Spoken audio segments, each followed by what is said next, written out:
Good morning, જય શ્રી કૃષ્ણ. જય શ્રી કૃષ્ણ. જય સ્વામિનારાયણ.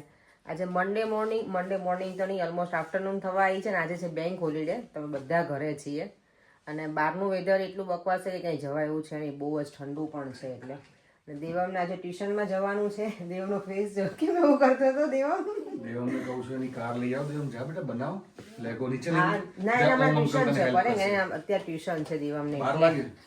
હા, દેવાને જો ટ્યુશનમાં મૂકવા જાવ છો ને, આજે વિન્ટરનો કોટ પહેરીને એ વરસાદ શરૂ થઈ ગયો ને દેવા.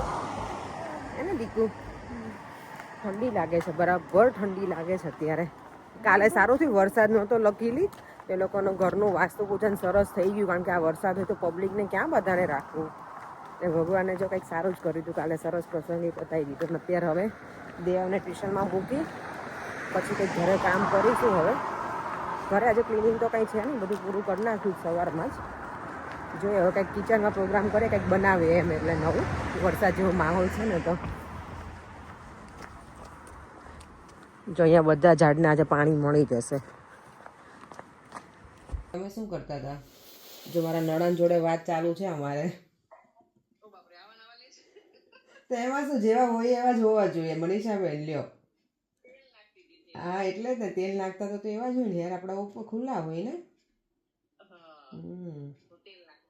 રોજ તૈયાર થઈ વિડીયો ઉતારે તો કઈ મતલબ નહીં ને યાર. તો પછી એમના મેં ક્યારેક હોવા જોઈએ ને, ખબર ને. હર્ષુ જોડે વાત થઈ હતી. હા, એટલે પરેશ જોડે વાત થઈ હતી હર્ષુ. દેવમને છે ને જો આ મંદિરમાંથી મળી છે આ પીગી બેંક, SMVS મંદિર તરફથી.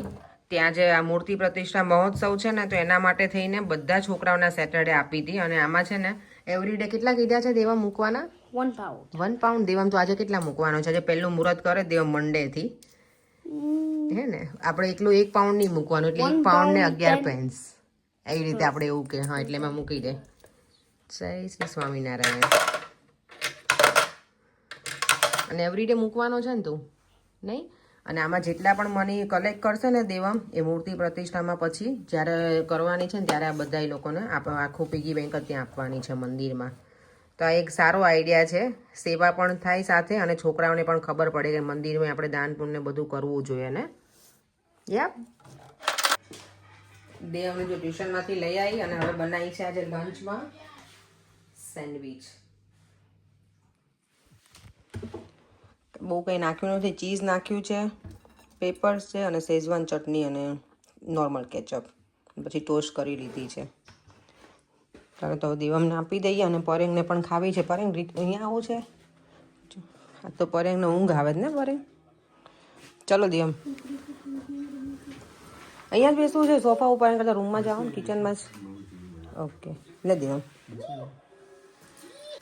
અત્યારે જો 5 વાગી ગયા. દેવામ છે ને ઉપર લેગો બનાવતા તો ના બને એટલે એ નીચે આવી ગયો, અને હું તો નીચે આવીને તો ફ્રીજમાં જોઈ ગઈ કેરી. અને કાચી કેરી કોને ન ભાવે ને, એમાં મરચું મીઠું, એટલે આમ જોઈને જ મોઢામાં પાણી આવી ગયું મને તો. અત્યારે જો ક્યારે એમ ખાઈ લઉં.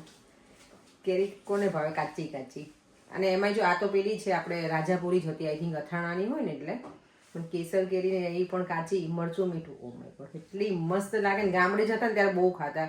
મારા મામાના ઘરે અને માસીના ઘરે, બધાના ઘરે છે ને કેસર કેરીના બગીચા છે આખા. મામાના ઘરે બગીચો નથી, પણ માસીના ઘરે છે, સમૂહ ખેતીમાં છે ને એ માસીના ઘરે.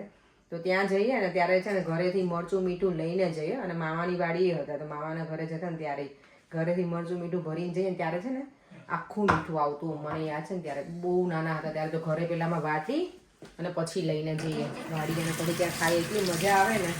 તો ચલો કાચી કેરી એન્જોય કરી લઈએ. હું એકલી છું ખાવાવાળી, દેવ અમને ભાવશે તો એ ખાશે. આજનો દિવસ એટલો ઠંડો છે ને કે બહાર નીકળવાની ઈચ્છા નહીં થતી. આમ બહાર નીકળો ધ્રુજી એટલી ઠંડી છે. દેવમ મને તો બહુ ઠંડી લાગે છે બેટા. દેવમને છે ને મારી સામે ફ્રેન્ડ રહી છે ને, એનો સનનો ફોન હતો કે દેવમને મોકલો, અમે બંને રમીએ એવું. દેવમ તો રેડી થઈ છે શૂઝ પહેરી. તો ફાઇનલી શાક બને છે ચણાના લોટનું. ચણાની લોટની જે કઢીનું શાક હોય ને, એ છાશમાં વઘારીને બનાવું છું, લસણ નાખીને. એટલે મજા આવે છે. હમણાં તળેલું ને એવું ખાઈ લીધું છે, એટલે આજે ક્યારની વિચારતી કે શેનું શાક બનાવું. પછી કીધું ચલો આજ ભજીયા બનાવવાની ઈચ્છા હતી, પણ મેથીની ભાજી હતી નહીં, મેં બધું કંઈક સિમ્પલ જ બનાવી નાખું શાક રોટલી તો મજા આવશે. અને આ શાક પરેવની ફેવરેટ છે, મને બહુ ગમે છે, દેવમને મજા આવે છે. તમે કદાચ મારા પહેલાંના વિડીયો જોયા હોય ને તો એમાંની રેસીપી છે જ. આજે હું ક્વિક રેસીપી થોડીક આપી દઈશ. રાઈ નાખી દીધી છે, જીરું,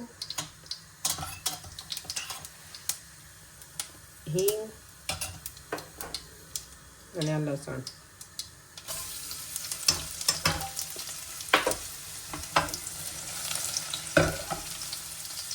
લસણ થોડું પેલું થઈ જાય ને, સતળાઈ જાય ને ઓઇલમાં, પછી છે ને મેં છાશ બનાવી છે નાખી દેવાની. અને છાશને પછી ઉકળવા દેવાની, થોડી ઉકળી જાય પછી એમાં બેસન જે હોય ને એમાં બધું નાખી દઈશું. મરચું, મીઠું, ધાણા જીરું અને અજમા એ નાખી અને પછી સેવ પાડી લેવાની, એટલે શાક ડન. અને પછી એને ઉકળવા દેવાનું એટલે છાશમાં. જો આ છાશ ઉકળી જાય ને પછી એમાં ચણાના લોટનું બેસન હોય ને એની આવી રીતે કળી અંદર પાડી દેવાની, જારો લઈને. તમારે સંચો હોય તો સંચાથી પાડી શકાય, મારી પાસે છે પણ મને આ વધારે ઇઝી લાગે. અને ઇન બિટવીન થોડું આવી રીતે મિક્સ કરતા રહેવાનું, એટલે છે ને એમાં ગાંઠા ના પડી જાય. બસ આવી રીતે બધી સેવ પાડી દેવાની. જો મેં ગાંઠિયા સેવ જ આમ તો કહેવાય આને, ગાંઠિયાની આને પાડી લીધા છે આવા ઝારાથી. અને હવે આને બરાબર ચડવા દઈશ એટલે આપણું શાક આજનું રેડી. અને આ બગડ્યું છે ઝારાથી મેં પાડીને, એટલે તમે સંચાથી પણ સેવ પાડવાનો સંચો હોય એનાથી પણ કરી શકો. પણ એમાં કેવું થાય કે બહુ વધારે લાંબી પડે ને, વચ્ચે વચ્ચે તમારે રોકવું પડે, આમાં પછી ડાયરેક્ટ થઈ જાય. એટલે હું આવી રીતે જ બનાવું છું. ચણાનો થોડો મારો ઢીલો હતો, તમારે થોડો કઠણ રાખવાનો. તો આ સેવ છે ને એ વધારે એકદમ તમને પેલી દેખાય, સીધી દેખાય. આ થોડીક વાંકી ચૂકી લાગે છે મને. દેવમ, તને કેવું લાગ્યું બેટા શાક?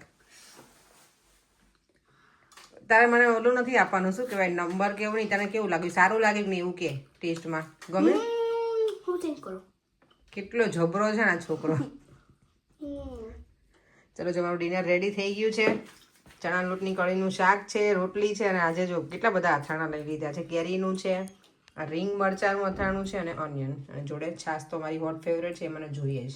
બોલ દેવા, હવે તારો થિંગ થઈ ગયું કે ને? જલ્દી, quick. Very good. Very good, okay. And very દેવામ તો જો સૂઈ ગયો છે. અત્યારે છે ને 9:45 થઈ ગયા છે. અને કોસ્કોમાં ગયા હતા ને તો આઈસ્ક્રીમ લઈને આવી છું ને, આઈસ્ક્રીમ એટલી ઈચ્છા છે ને ખાવાની. મને એવું થાય કે મને પરેને નથી આપવો, કારણ કે આ મારો તો ફેવરેટ છે. અને પરેને શુગર છે ને બોર્ડર લાઈન છે, તો અવોઇડ કરું. મેં તો એકલી ખાઈશ તો નહીં મજા આવે. હે, ઠંડીમાં આઈસ્ક્રીમ ખાઓ મજા આવે. મને નહોતો આપવાનો પડે તમને, પણ તોય લઈને આવી. મેં કીધું કે હું ખાઈશ ને તમે કહેજો મારા માટે લઈને ના આવી તું. એટલે આજે પપ્પા તમને ખીજાણા જ છે ને. આજે મારા સસરાએ બરાબરના ખીજાણા હતા પરેને કે તું ના ખાતો ગળ્યું બહુ એમ. ચાલો, તો આઈસ્ક્રીમ એન્જોય કરી લઈએ ઠંડીમાં, અને વિડીયોનો એન્ડ પણ કરી લઈએ. અને બધાએ સરસ કોમેન્ટ આ વિડીયોમાં કરી હતી, ઘણા બધા વિડીયોમાં. બધાને થેન્ક યુ સો મચ. અને બધાના ક્વેશ્ચન છે અને આન્સર હું આવતીકાલના વિડીયોમાં હવે આપીશ. ચાલો, તો ફરીથી મળીએ હવે કાલે નવા વિડીયો સાથે. બાય બાય, જય શ્રી કૃષ્ણ અને જય સ્વામિનારાયણ. જો વિડીયો ગમ્યો હોય તો લાઇક, શેર અને મારી યુટ્યુબ ચેનલને સબસ્ક્રાઈબ કરવાનું ના ભૂલતા. બાય.